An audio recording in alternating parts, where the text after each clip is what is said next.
Para cerrar esta jornada, vamos a cederle la palabra a... Se me traspapeló la página, sé que es de apellido Vidal, pero José Raúl Vidal, que nos va a hablar de hacer su intervención a lo que ya tiene organizado, que lo he visto. Gracias. Yo prefiero hablar desde acá para tener la oportunidad de poder concentrarme y no con el micrófono. La verdad que no puedo coordinar las ideas. Siempre que se pide hablar de un periodo, coincido con que realmente, bueno, de modo operacional, nos sirve, es un gran instrumento para enmarcar una literatura en un determinado momento de la historia, pero también a veces se corre el riesgo, ¿no?, de ser injusto encasillando a un escritor en un lugar donde no va o dejando a algún otro fuera de la clasificación. A mí se me ha pedido hablar de los últimos 5 años de la literatura, imagínense. Es un periodo que es inmediato. Existe una literatura, por supuesto, vasta, pero también diseminada, y una literatura que me resulta un poco difícil analizar en el contexto del tiempo, porque es muy inmediata y, bueno, corre el riesgo, por supuesto, de dejar autores importantes, nuevas voces, fuera.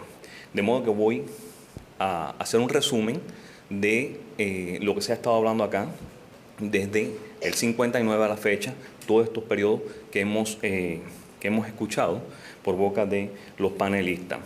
Y con ello quiero comenzar diciendo que en esencia lo mejor de la literatura cubana de los últimos decenios se inicia con la apertura del peor periodo de nuestra historia y como consecuencia de ello.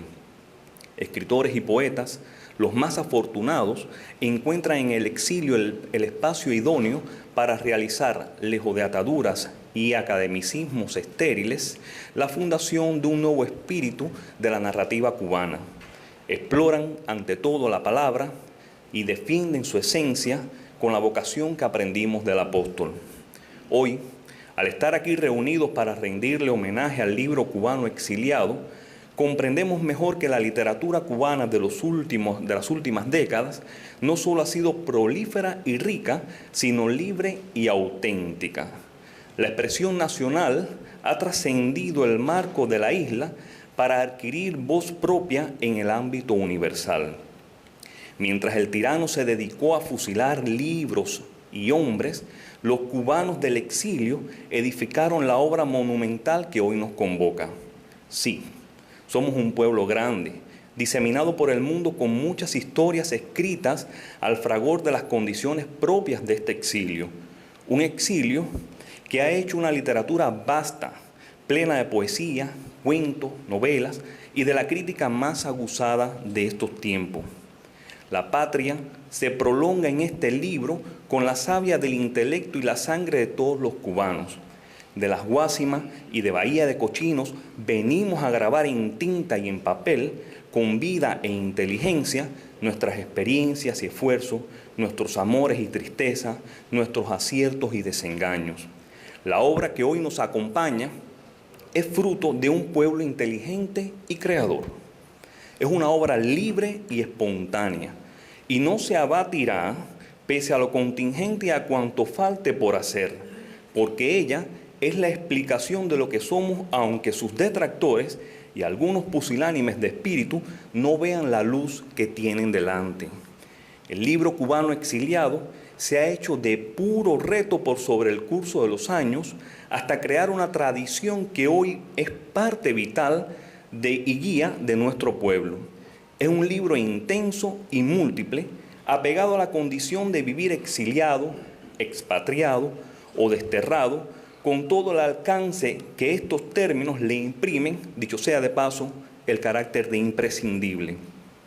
Lleva en sí mucho de la Cuba expropiada del 59, sus anhelos y recuerdos, la llegada a los Estados Unidos y la subsecuente diseminación por el resto de América y Europa hasta nuestros días.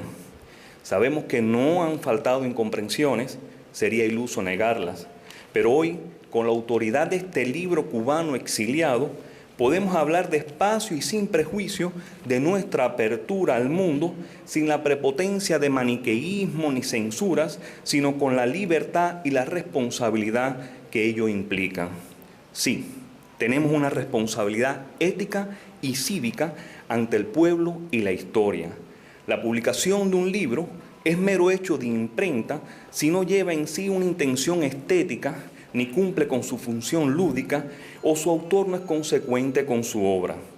No es el caso del libro Exiliado cubano, cuyo sinfronismo, y digo esta palabra con el rigor que Goethe puso en ella, ha sido capaz de conectar a los cubanos por más de medio siglo, sin importar época, lugar ni edad. Ese es el mejor y mayor logro de este libro, su vínculo entre lectores de distintas épocas y contextos en la muy dolorosa distancia de la patria y en el tiempo. Se trata de una coincidencia entre los hombres dispersada a lo largo de los años que perviven el vaivén de la historia como un péndulo que en su movimiento continuo no cesa de recordarnos que la causa de nuestro presente es la misma de nuestro pasado. La lista de intelectuales y de las obras que hoy homenajeamos aquí compendia el legado espiritual más importante que pueda otorgársele a un pueblo. Se trata de una literatura caracterizada por su libertad estética, su espontaneidad y su madurez tanto en los géneros ya consagrados, novela, poesía y ensayo, como en aquellos considerados menores por algunos autores, como el cuento, el artículo literario, el diario, las memorias e incluso los libros de viaje.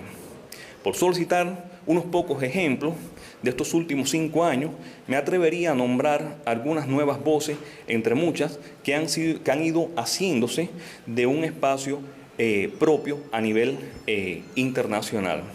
Ahí tenemos la poesía de Carlos Sotullos, La isla de tu cuerpo, escrita en el 2013, o Palabras en la noche, también del 2013, obras plenas del amor enunciado, lejos de toda falsedad e hipocresía, desde el oficio solemne y ritual del bardo, consecuente con su vida y con su obra. Cada página está impregnada de un fuerte sentido vivencial. No la componen el verso etéreo o desencajado, sino la ofrenda y el canto.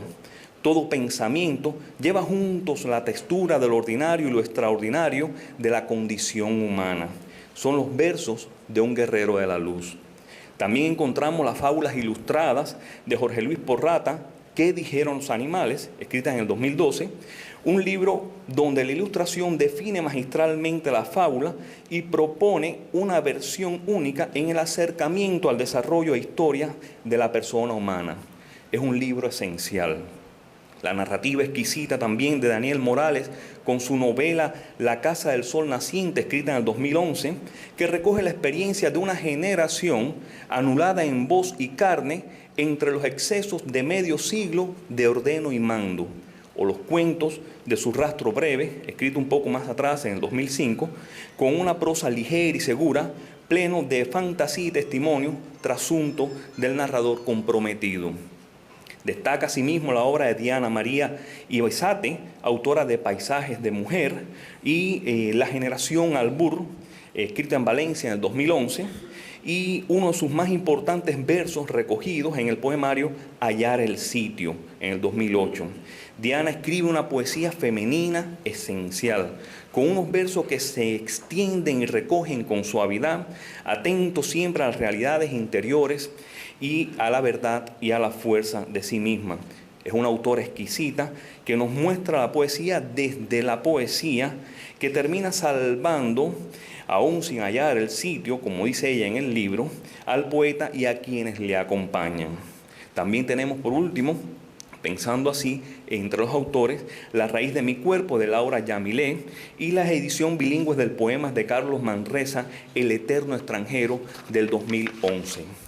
Todos ellos, junto a los autores aquí expuestos, ensanchan la posibilidad de nuestra literatura para poetizar, pintar y novelar la realidad que hoy vivimos como pueblo. Al hojear cualquiera de estos libros, encontramos que su mejor aporte es la exigencia y complejidad en la búsqueda de una voz propia para sintetizar en verso o en prosa, la visión y experiencia de una literatura libérrima y madura que se nutre continuamente de nuevas voces. Una literatura que aún en la distancia y el tiempo no pierde el contacto con sus raíces. Al asistir a este evento, somos partícipes de la autenticidad del libro cubano exiliado. Aquí están los sueños y desvelos, los amores e ilusiones, las angustias y las alegrías, que en el curso de varios decenios han logrado una obra notablemente visible y reconocida en la arena internacional.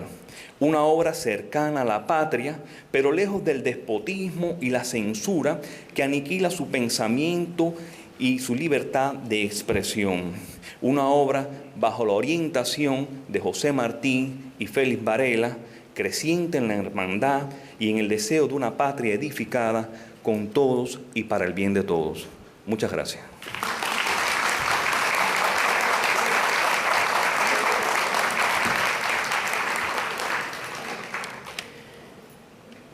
Antes de cerrar, voy a mencionar algunos autores también, porque como esto es un complemento, cada uno han ido abordando y cubriendo cada etapa, y yo he ido añadiendo algunos nombres a modo de complemento, porque sé, como él mencionó, que siempre hay nombres y hay autores y hay libros que se deben de mencionar. Pero creo que vale la pena mencionar a escritores más contemporáneos, algunos no tanto, pero que han publicado una obra y que han dejado una huella en lo que y que siguen dejándola.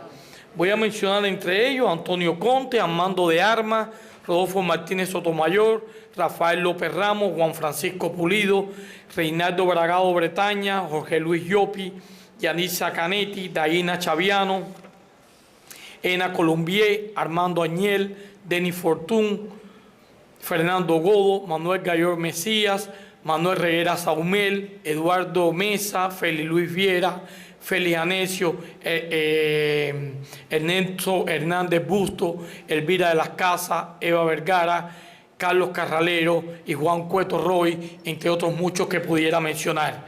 En esta sesión, que ahora vamos a terminar, agradeciéndole a May Betancourt, a Manuel Cedilla, Rolando Morelli, Daniel Pedreira y José Raúl Vidal, ha demostrado una vez más algo que ya conocíamos y que reafirma este panel, y es que la literatura que se escribe en el exilio forma parte y seguirá formando parte esencial de lo que es el conjunto total de la literatura cubana. Muchas gracias.